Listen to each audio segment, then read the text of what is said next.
Hi ನಮಸ್ಕಾರ ಎಲ್ಲರಿಗೂ, welcome back to my YouTube channel Vanitha blogs. ಇವತ್ತಿನ ರೆಸಿಪಿ ಬಂದು ಅಂಬಿಕಾ ಕುಕಿಂಗ್ ಚಾನಲ್ ಅವರ ಒಂದು ರೆಸಿಪಿ ಈರುಳ್ಳಿ ಸಾಗು.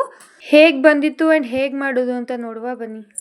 ಮೊದಲಿಗೆ ಒಂದು ಪಾತ್ರೆ ಇಟ್ಟು 1 ಟೇಬಲ್ ಸ್ಪೂನ್ ಆಯಿಲ್ನ ಹಾಕಿ, ಎಣ್ಣೆ ಚೆನ್ನಾಗಿ ಆದಮೇಲೆ 1 ಟೇಬಲ್ ಸ್ಪೂನ್ ಸಾಸಿವೆ ಹಾಕಿ, ಸಾಸಿವೆ ಚೆನ್ನಾಗಿ ಸಿಡಿದ್ಮೇಲೆ ಕರಿಬೇವಿನ ಸೊಪ್ಪು, ಕಟ್ ಮಾಡಿ ಇಟ್ಕೊಂಡಿರುವಂತಹ 3 ಹಸಿಮೆಣಸಿನ್ಕಾಯಿನ ಹಾಕಿ ಚೆನ್ನಾಗಿ ಫ್ರೈ ಮಾಡಿ, ಸಣ್ಣಕ್ಕೆ ಕಟ್ ಮಾಡಿ ಇಟ್ಕೊಂಡಿರುವಂತಹ 2 ಈರುಳ್ಳಿನ ಹಾಕೊಂಡು ಈರುಳ್ಳಿ ಕಲರ್ ಚೇಂಜ್ ಆಗೋಷ್ಟು ಚೆನ್ನಾಗಿ ಫ್ರೈ ಮಾಡ್ಕೋಬೇಕು.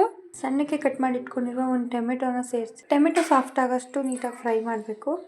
2 ಸ್ಪೂನ್ ಕಡಲೆ ಹಿಟ್ಟನ್ನ ತಗೊಂಡು ಸ್ವಲ್ಪ ನೀರನ್ನ ಸೇರಿಸ್ಕೊಂಡು 1 ಗಂಟೆ ಇಲ್ಲದೆ ನೀಟಾಗಿ ಮಿಕ್ಸ್ ಮಾಡ್ಕೋಬೇಕು. ಈರುಳ್ಳಿ ಟೊಮೆಟೊ ಎಲ್ಲ ಸಾಫ್ಟ್ ಆದಮೇಲೆ ಕಡಲೆ ಹಿಟ್ಟು ಮಿಕ್ಸ್ ಮಾಡ್ಕೊಂಡಿರೋದನ್ನ ಹಾಕೊಂಡು ಚೆನ್ನಾಗಿ ಫ್ರೈ ಮಾಡಿ. ಕಡಲೆ ಹಿಟ್ಟನ್ನ ಹಾಕೊಂಡಿರೋದ್ರಿಂದ ಸ್ವಲ್ಪ ಗಟ್ಟಿ ಆಗುತ್ತೆ, ಹಾಗಾಗಿ ಮತ್ತೆ 1 ಬೌಲಷ್ಟು ನೀರನ್ನ ಸೇರಿಸ್ಕೊಂಡು ಒಂದು 5 ನಿಮಿಷ ಕೈ ಬಿಡ್ದೇನೆ ಫ್ರೈ ಮಾಡ್ಕೋಬೇಕು, ಇಲ್ಲಾಂದ್ರೆ ಅದು ಗಂಟು ಆಗಿಬಿಡುತ್ತೆ. 1 ಟೇಬಲ್ ಸ್ಪೂನ್ ಗರಂ ಮಸಾಲ, ರುಚಿಗೆ ತಕ್ಕಷ್ಟು ಉಪ್ಪನ್ನ ಹಾಕೊಂಡು ಚೆನ್ನಾಗಿ ಫ್ರೈ ಮಾಡಿಕೊಂಡ್ರೆ ಈರುಳ್ಳಿ ಸಾಗು ರೆಡಿ.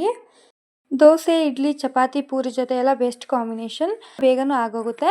ನನಗಂತೂ ತುಂಬಾನೇ ಇಷ್ಟ ಆಯಿತು. ನೀವು ಒಂದ್ಸಲ ಟ್ರೈ ಮಾಡಿ ಹೇಗಿತ್ತು ಅಂತ ಕಾಮೆಂಟಲ್ಲಿ ತಿಳಿಸಿ. ಮತ್ತಷ್ಟು ವೀಡಿಯೋಸ್ಗೋಸ್ಕರ subscribe Vanitha vlogs. Thank you for watching.